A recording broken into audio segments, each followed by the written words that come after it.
Kita ini posisi di hadapan Allah, bagaimana kita menyangka Allah. Kalau kita sangka baik, Allah akan datangkan yang baik-baik. Kalau kita sangka buruk, Allah akan datangkan yang buruk-buruk. Na'udzubillahi min dzalik.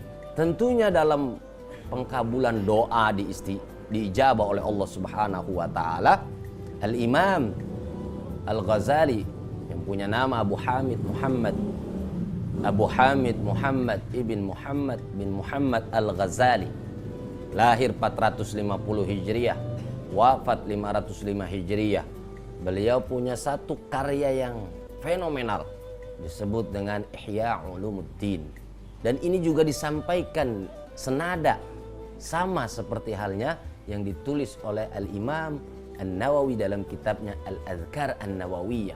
Ada 10 adab-adab berdoa, ada etika-etika di mana doa kita ingin diijabah oleh Allah. Itu ada waktu dan tempat yang memang sudah dikasih tahu oleh Nabi untuk kita perhatikan waktu dan tempat tersebut agar kita mendapat ijabah dari doa yang sedang kita panjatkan. Pertama, bahwa waktu doa itu bisa diijabah terutama hari Jumat. Sebagaimana Lailatul Qadar dirahasiakan waktunya di Ramadan, begitu pula Jumat di setiap pekannya kita dikasih waktu yang Nabi sampaikan bahwa ada waktu yang mustajab. Maka kalau hari Jumat jangan mancing. Ini mancing ikan kagak dapet, doa kagak dipanjatin. Nah, kalau kita hari Jumat memperbanyak doa, itu maka ada peluang di mana yang kita mintakan selama ini bisa dipercepat oleh Allah untuk diijabah doa-doa kita oleh Allah Subhanahu wa taala.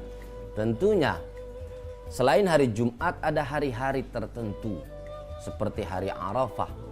Itu merupakan hari istijabah. Kalau kita kenal juga di malam hari, kalau yang sering belanja minyak wangi, ini kenal istilah malaikat subuh. Saya belum pernah dengar istilah minyak wangi malaikat siang tengah hari bolong.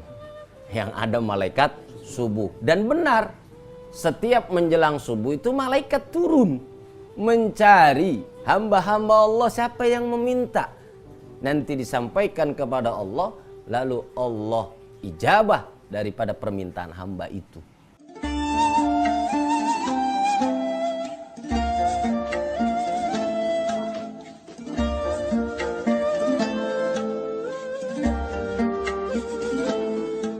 Maka memang rasa-rasanya menjelang subuh itu mengantuk, mata berat.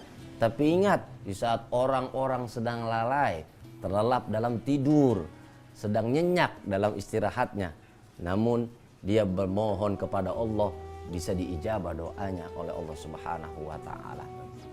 Yang kedua, kita perhatikan dalam kondisi suci. Saat kita berwudu, kemudian juga menghadap ke arah kiblat. Ini menjadi dorongan doa kita bisa cepat diijabah oleh Allah. Yang ketiga, kita juga perlu ketahui, dan ini kata catatan Imam Nawawi, ahammuha, perkara paling penting dalam berdoa itu adalah at-taubah, taubat. Dimana sebelum kita memohon kepada Allah, kita sesali terlebih dahulu dosa-dosa kita, kesalahan-kesalahan kita yang kita sudah lakukan.